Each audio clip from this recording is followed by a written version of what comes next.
Ordinaria la Comisión de Economía, Banca e Inteligencia Financiera, cuya presidencia recae en la congresista Mercedes Arauz. Adelante, por favor. Solución del país para los daños ocasionados tras el fenómeno de niños costeros.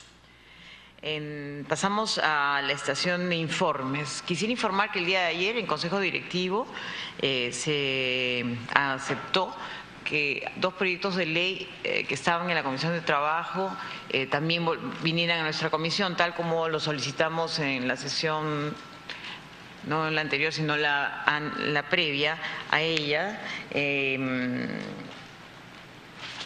la cual pedíamos una que estaba relacionada sobre el tema que había solicitado el MEF, que es una relacionada al subsidio en el tema de salud a la contratación de trabajadores jóvenes, ¿no?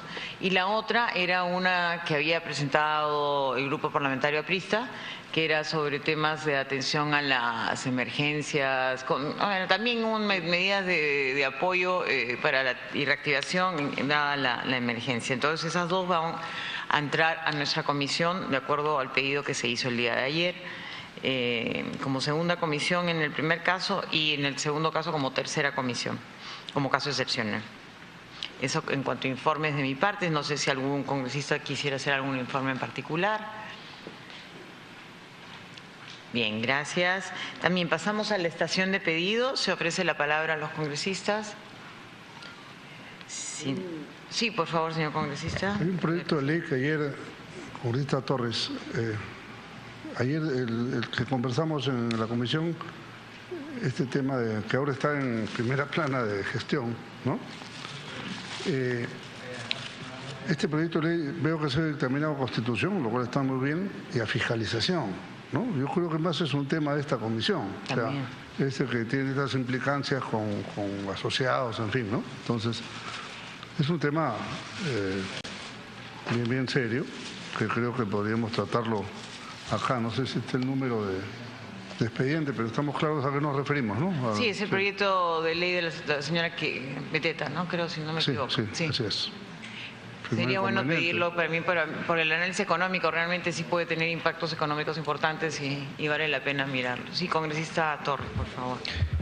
Sí, de hecho hay un proyecto de ley, para que todos estemos informados, hay un proyecto de ley que ha presentado la congresista Karina Beteta, que lo que busca hacer es complementar el decreto de urgencia 003, que establecía medidas para que lo que le pague el Estado a Odebrecht se retenga un porcentaje que es equivalente a la utilidad a efectos de hacer un fondo para la reparación del Estado. El problema es que en la Comisión de Constitución se revisó la constitucionalidad, se observó que cumplía con la constitucionalidad, pero se evidenció que había una gran fuga de acciones respecto a empresas que sean socias o que sean consorciadas, que hayan compartido las utilidades o las ganancias o que vengan compartiendo las utilidades o ganancias ilícitas que se han producido.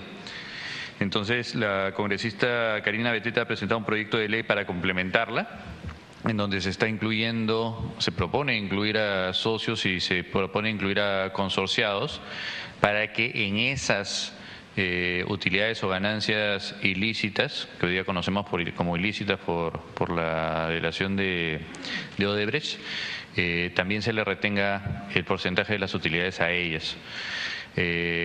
Asimismo, también se incluye la posibilidad de que este fondo fideicometido se utilice también para garantizar deudas tributarias. La norma es súper necesaria, es súper urgente en realidad. Por eso yo, Presidenta, recomiendo que cada uno de nosotros podamos analizarla y que enviemos las recomendaciones correspondientes a la Comisión de Constitución, porque tenemos previsto discutir el dictamen el próximo martes es semana de representación, el subsiguiente martes en la Comisión de Constitución. Lo digo abiertamente porque capaz sí podríamos, no sé si de manera individual o en alguna sesión acá en la Comisión de Economía, analizar, discutir el tema para llevarlo y que pueda sumarse al dictamen de la Comisión de Constitución. El hecho de pedir que venga acá, que lo saquen de fiscalización y que luego venga acá, no sé si tomará tiempo. La verdad es que No lo sé. Sé que la comisión principal es Constitución. La segunda comisión era fiscalización. No sé si es que es sencillo el trámite de sacarlo de fiscalización para rever. Por eso, quizás lo más saludable sea que acá tengamos algún espacio, hagamos alguna sesión extraordinaria, si quieren, para analizar el tema desde el punto de vista económico, y eso generaría que el dictamen en Constitución sea mucho más sólido, ¿no? Sí, congresista García de la UNE. Presidenta, nosotros también tenemos un proyecto parecido, no sé si está numerado o no, si se presentó en algún momento, pero sí, es lógico, ante declaraciones además bastante desacertadas del señor Zavala, que decía que como no eran culpables, como no se veían, como las empresas consorciadas a Odebrecht y a las empresas brasileras no se habían declarado culpables, el hecho de no haberse declarado culpables automáticamente las liberaba de todo tipo de responsabilidades y por lo tanto podrían contratar con el Estado. Hasta que la justicia se pronuncie, que será dentro de 10 años o 20 años seguramente, ¿no? Entonces, en fin, eso es larguísimo. Pero las que sí se habían declarado culpables, entonces era muy sencillo, pues ya tú eres culpable, eres coimero, has dicho que eres coimero, no vas a trabajar con nosotros. O sea, se premiaba, se castigaba la sinceridad y el arrepentimiento y se premiaba la burla y la mentira. Eso es algo inaceptable, totalmente inaceptable. Y además, Presidenta, bueno, pero hay un derecho de admisión. Todos tenemos derecho a escoger con quién trabajamos. Si hay sospechas, Presidenta, de que hay una asesora acá que es corrupta o coimera, usted no la va a aceptar que trabaje en la comisión mientras no se aclare su situación. Es una cosa elemental. Es una cosa elemental y eso no es discriminación, eso no es dudar de su principio, de su inocencia, ¿no? En absoluto, simplemente mientras no se aclare el tema, vamos a esperar contratarte y te contrataremos después. Es una cosa elemental. Lo hace cualquier empresa privada, cualquiera. Y por lo tanto el Estado, que es de todos y que es plata de todos los peruanos, con mayor razón debemos cuidar la plata de los demás. Lo que pasa es que acá creemos en el viejo aforismo romano, no, res pública, como es público no es de nadie. No, es al revés. Como es público es de todos, es nuestro. Y como es nuestro lo cuidamos más, mucho más que si fuese totalmente nuestro. O sea, si fuese 100% nuestro, lo vamos a cuidar con el mismo detenimiento que si fuese 1% nuestro. Y la plata es de todos los peruanos y la plata sale del mismo contribuyente. Ahora, en el tema, Presidenta, de esas empresas, hay que recordar que esas empresas deben mucha plata. Aquí lo ha establecido el señor Grado, que estuvo la vez pasada, que a COFIDE se le debe 1.100, 1.200 millones de soles. Y se le debe dinero a muchos proveedores también. Sin embargo, Odebrecht está vendiendo sus activos y las otras empresas están vendiendo sus activos y se está llevando la plata. ¿Dónde están los 500 millones de dólares que Odebrecht ha cobrado para vender Rutas de Lima? ¿Dónde están? Por ejemplo, el jefe de la SUNAT podría decirnos dónde está. El jefe de la SUNAT podría decirnos si se ha pagado impuesto a la renta. Porque ¿cómo es posible que venda Rutas de Lima en 500 millones de dólares? No sé cuánto, creo que había invertido 100 y se lleva 500, o sea, hay un 30% de impuesto a la renta, supongo, mínimo. Pero ¿dónde está ese dinero? Aparte del impuesto, ¿dónde está el dinero que se ha recaudado? Y se llevan la plata y no pagan la deuda a COFIDE.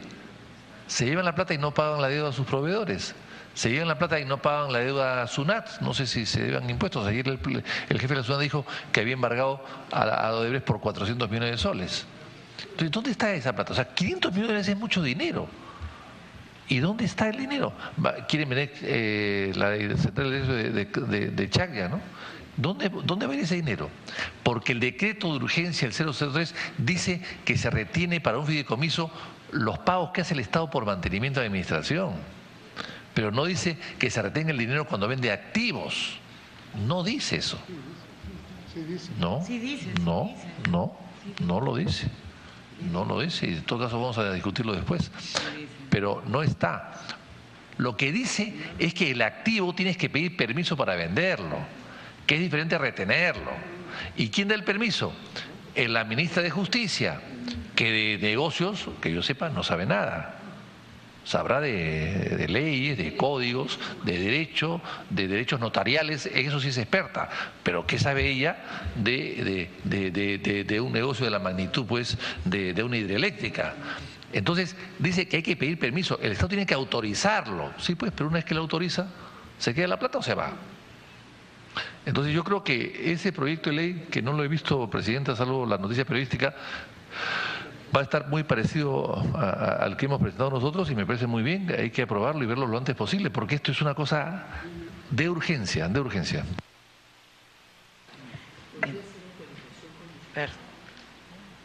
Perdón, congresista Torres. Sí, de hecho, ayer en la Comisión de Constitución también veíamos la necesidad, incluso por la sugerencia del congresista del Castillo, de empezar a requerir información al Ejecutivo, porque tenemos esta sensación de que existe mucha oscuridad respecto a qué está pasando. No sabemos cuánto hay en el patrimonio que se está reteniendo. Le estamos pidiendo eso a la ministra de Justicia, estamos pidiendo información de cuáles son las solicitudes de autorización de transferencia que han tenido de los activos, entre otros. Voy a pedir en todo caso, entiendo, congresista, a través de la presidencia, congresista García Belaúnde, que el proyecto es de usted para pedirlo también en la comisión. Sí, bueno, es de mi bancada. Ahora no hay proyectos personales, ¿no? Sí, pero digamos, iniciativa de... Sí. Y todavía a solicitarlo para poder... Y en todo caso los invito el próximo martes también a la Comisión de Constitución, donde todos podemos ir para poder hacer un dictamen mucho más sólido. Muchas gracias. Le saludo también al congresista Percy Alcalá y al congresista Carlos Bruz, que acaban de llegar. Osías también, ¿ya se los saludé antes? No, perdóname. Osías Ramírez ya lo había saludado, dando la bienvenida también. Ciertamente creo que tiene que pasar esto también por un análisis técnico y económico. Creo que es valioso que los miembros de esta comisión participen de esa información. Cuidado también de saltarnos los derechos de presunción de inocencia, cuidado también con los impactos que puede tener sobre el grado de la economía en términos de capacidad de inversión. Los procesos de construcción, y no hablo de defensa de ninguna empresa en particular, pero pasan por empresas nacionales, ¿no? Entonces podemos castigar a justos por pecadores, y yo creo que un buen análisis merece que seamos más cuidadosos en cómo planteamos esa norma, y eso ya a título personal lo planteo, ¿no? Porque sí tenemos que mirar que no podemos parar el desarrollo del país por presunción de culpa de algunas personas o algunos actos que hayan cometido algunos hechos. Por supuesto hay que poner todo el cuidado, y por eso creo que está bien que lo pongamos en un debate bien profundo. Sí, Presidenta, si me permite, aprovecho para hacer el comentario porque esa precisión la venimos escuchando en varias columnas.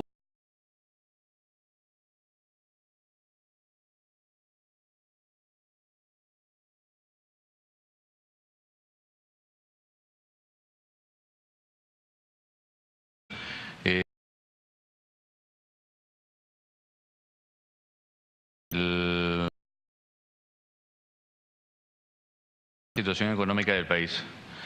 Pero la sensación que nosotros tenemos desde Fuerza Popular es que el Perú no se acaba en 2 o 3 empresas, el Perú no se acaba en que SUNAT simplemente haga los embargos o que se empiece a efectuar las retenciones que mencionan. Me estaban enseñando el decreto de urgencia 003 y el congresista García Belaúnde tiene razón. Las retenciones solamente son respecto de los pagos, no de las transferencias de los activos. Tenía razón en la precisión que estaba haciendo. Bueno, entonces se ha equivocado la presidenta y el señor Castillo, que parecen de la misma bancada. Entonces, la inquietud, y yo acá tengo que evidentemente reconocer y saludar la presentación del proyecto de ley de Karina Beteta y ahora del congresista García Belaúnde en ese sentido, porque nuevamente el interés nacional no se puede limitar a 1 o 2 empresas. Yo creo que ahí nos estamos confundiendo. O sea, Porque Torres, como hace alusión a lo que acabo de mencionar, jamás en lo que acabo de reiterar es no estoy hablando de 2 o 3 empresas, estoy hablando de el derecho que tiene todo ciudadano a la presunción de inocencia, incluyendo a las empresas. Estoy hablando de, y eso es parte del tema del derecho que tenemos que tener nosotros en presencia. Y segundo, sí, estoy viendo el interés nacional en el tema de los impactos que pueden tener las decisiones que tomamos en este Congreso sobre la economía del país. Cualquiera que ésta sea, totalmente recomendable, por supuesto, el análisis cualificado y calificado de estas propuestas legislativas. Creo que tenemos que tener todos esos caveats en consideración. Eso es lo que hemos manifestado. Presidenta, gracias. Me imagino que me había solicitado una interrupción. Me solicita la segunda interrupción la congresista Schaffer. Sí. Yo creo, Presidenta, que más daño estas empresas le han hecho a nuestro país. O sea, estamos preocupados en el impacto económico cuando ellos durante años se han coludido con una empresa corrupta, una transnacional, para robarle a la patria. Entonces el interés nacional acá es luchar y zanjar con todo tipo de empresa, y todavía aquí es peruana, que se haya coludido para dejar todavía en la pobreza a ese hombre que no tiene oportunidades de salir adelante. Porque cuando uno le roba al Estado, le roba su patria, le roba a ese hombre pobre que no tiene oportunidad de salir adelante. Entonces deberíamos ser más drásticos. Gracias, Miguel. Sí, solamente para concluir. El hecho de que nosotros tengamos que legislar respecto a una situación particular como la que estamos y que eso pueda afectar a un grupo económico, a un grupo de empresas, como lo queramos denominar, eso no nos puede limitar en lo absoluto, porque si nosotros vamos a poner por encima el tema de, oigan, ¿cómo puede afectar esto? Yo creo que finalmente el tema de la corrupción puede afectar muchísimo más, y ya tenemos ya el vivo ejemplo de lo que acaba de pasar con Chincheros, hombre. Si hubiéramos escuchado de manera oportuna las llamadas de atención, creo que no hubiéramos llegado hasta los niveles que hemos llegado. Entonces, creo que, reitero, sí. Dio sus interrupciones, señor. Una tercera, Presidenta, hablando que ya la había solicitado el congresista. ¿Por qué no espera que lee la interrupción del congresista? Presidente, en mi calidad de secretario de la comisión, déjeme usted por lo menos una tercera interrupción. Gracias, Presidenta, muy amable como de costumbre. Gracias. Lo que dice el colega Torres es muy cierto. Por ejemplo, la supervisora del tema Chincheros es Graña Montero, que es socia de Odebrecht. Yo estoy pidiendo, Presidenta, y eso es interesante para toda la comisión, yo estoy pidiendo que me envíen el expediente de cómo se eligió a la supervisora en su momento, ¿no? Todo el expediente y documentos de las bases, no me lo mandan hasta el día de hoy, porque dice que hay una cláusula de reserva. ¿Cómo? O sea, porque hay una cláusula de reserva, un congresista no puede enterarse cómo se lleva adelante una licitación donde ha sido elegido, para mala suerte de la empresa, una empresa que hoy día está vinculada a la corrupción. Entonces, y Proinversión no le puede informar. Tengo el oficio, Presidenta, lástima que de haberlo sabido que se iba a tocar el tema, lo traía para mostrárselo a todos ustedes. Le niegan la información a un congresista, diciendo que hay una cláusula de confiabilidad. ¿Qué cosa? Y así han manejado todo. Proinversión así ha manejado todas las licitaciones. Por eso es que las trafas o no se conocen o se conocen tardíamente. Yo ya he concluido. Entonces le doy la palabra primero al congresista Bruce y después al congresista del Castillo. Sí, ya termina. Gracias, Presidenta. Yo voy a hacer una pequeña inferencia de mi bancada. Como usted sabe, Presidenta, y no me va a dejar mentir, nosotros hemos conversado este tema ayer en bancada. Efectivamente reconocemos que hay que hacer algo, pero hay que hacer algo con mucho cuidado para no caer en situaciones de que se viola la presunción de inocencia o que bloqueas el ingreso o la posibilidad de competir a empresas que, si bien estaban consorciadas, no tenían capacidad de decisión en estos tipos de temas porque se consorciaron ya que ellos iban a ver un aspecto técnico muy puntual de la obra, o porque era una empresa constructora pequeñita pero era de la zona y por lo tanto podía captar personal. Entonces estos consorcios se asocian con estas empresas, le dan una participación muy pequeña y no tienen participación alguna en el manejo de estos grandes negociados. Entonces hay que ver de qué manera se legisla sin cometer estas injusticias. Por otro lado, también en este mundo tan competitivo, una buena forma de sacarte un competidor es le armas una denuncia por corrupción y lo fregaste, ya no tiene forma de participar.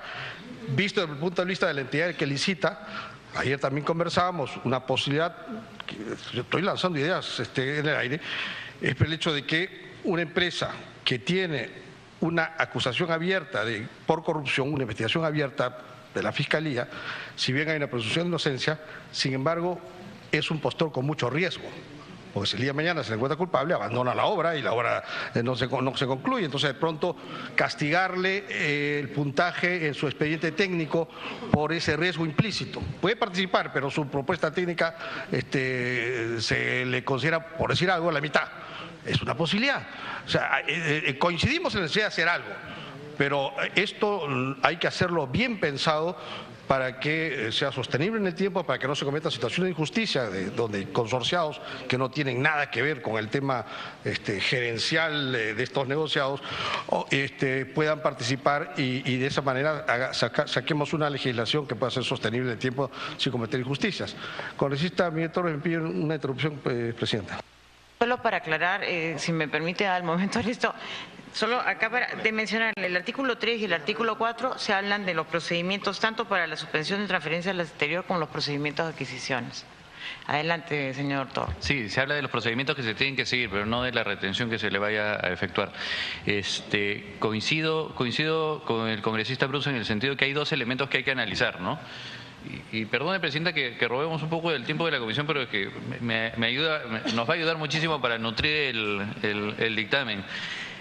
Yo creo que hay dos elementos que hay que analizar. El primer elemento es qué sucede respecto a estos consorciados o a estos socios que están participando de una utilidad que al día de hoy están obteniendo y que conocemos al día de hoy que son utilidades ilegales, ¿no? O sea, me queda claro que, perdóname que te use como ejemplo, Carlita, que si la congresista Carla es mi socia y nosotros dos estamos recibiendo una utilidad que yo ya declaré que se ha generado como consecuencia de un acto ilícito mío, entiendo que así ella no supiera nada, que es bastante difícil de creer, pero así imaginemos que ella no tiene absolutamente ningún conocimiento de estos actos ilícitos, me queda clarísimo que igualito esos fondos que está recibiendo son sucios, o sea, son producto de la delincuencia. Entonces, ahí sí tenemos que hacer algo. Ese es un primer tema. Y el otro tema, que también se generó ayer en la Comisión de Constitución, y que de hecho también me lo estaban comentando el congresista Osías Ramírez, me decía, oye, ¿y qué pasa con los nuevos proyectos que vienen cuando vayan a licitar? ¿Se pueden presentar o no se pueden presentar? Creo que ese es otro tema, ¿no? Y que ese ha sido yo también creo que es una triste opinión de parte del Ejecutivo, en el sentido de decir de que tendríamos que considerarlas para poder hacer el tema de la reconstrucción. Sí, tenemos que ver cómo no sé si, claro, limitar podría ser agresivo constitucionalmente hablando, pero quizás desincentivar su participación, ¿no? Lo que sí nos queda claro en todos los supuestos es que el decreto de urgencia se supone que permitía asegurar la cadena de pagos. Y lo que ha hecho exactamente es no asegurar la cadena de pagos, porque tenemos a proveedores, tenemos a trabajadores, los únicos que se han asegurado es la reparación y es la SUNAT, pero nadie más se ha asegurado. Entonces sí se necesita ir en ese sentido, pero coincido con lo que dice el congresista Bruce en el sentido de ser sumamente cuidadosos, ¿no? El decreto de urgencia, otra cosa que ha asegurado es que no se remesen fondos al exterior y descapitalicen a las empresas acá. Eso es lo que se ha asegurado también.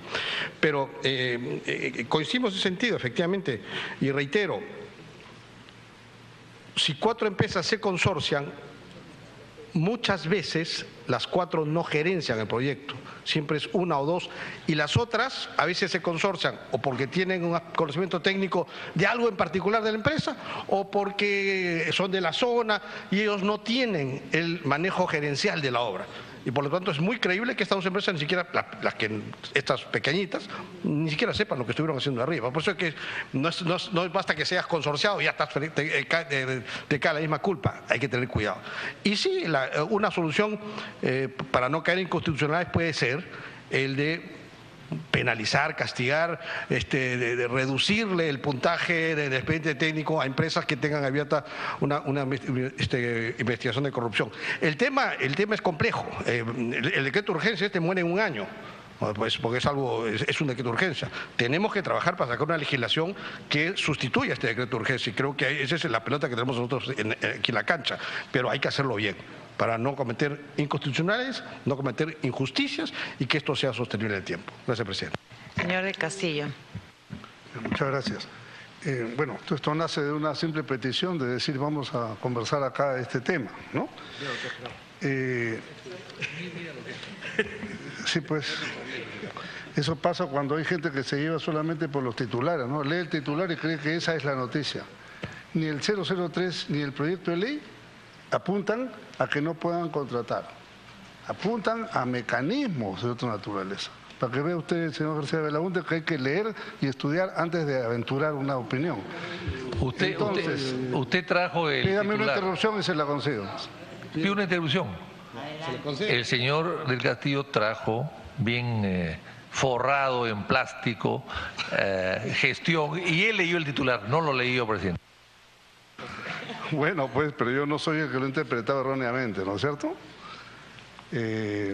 Porque evidentemente si él hubiera estudiado el 003, sabría que en el punto 3.1 dice, está prohibido, se suspende transferir total o parcialmente el íntegro de sus capitales provenientes de las inversiones en el país, incluyendo la venta de activos, acciones, participaciones o derechos, reducción de capital o liquidación. Y el numeral 2 dice, el íntegro de los dividendos o las utilidades provenientes, así como las contraprestaciones, el peaje, por ejemplo, ¿no? O disfrute de bienes ubicados físicamente, y las regalías y contraprestaciones por el uso o transferencia de tecnología. O sea, está cubierto el tema, no le van a informar mal a los que dijeron lo contrario. Entonces, yo creo que esto es un tema que, como lo dije ayer, señora presidenta, por ejemplo, si nosotros queremos impedir hacer verdad este titular y no creérmelo sin saber de qué se trata, tendríamos que decir el Registro Nacional de Contrataciones, ¿no?, tendría que suspender a empresas. Y no están suspendidas. Algunas sí, otras no. ¿No? Me pide otra interrupción. Sí, a través de usted, presidenta.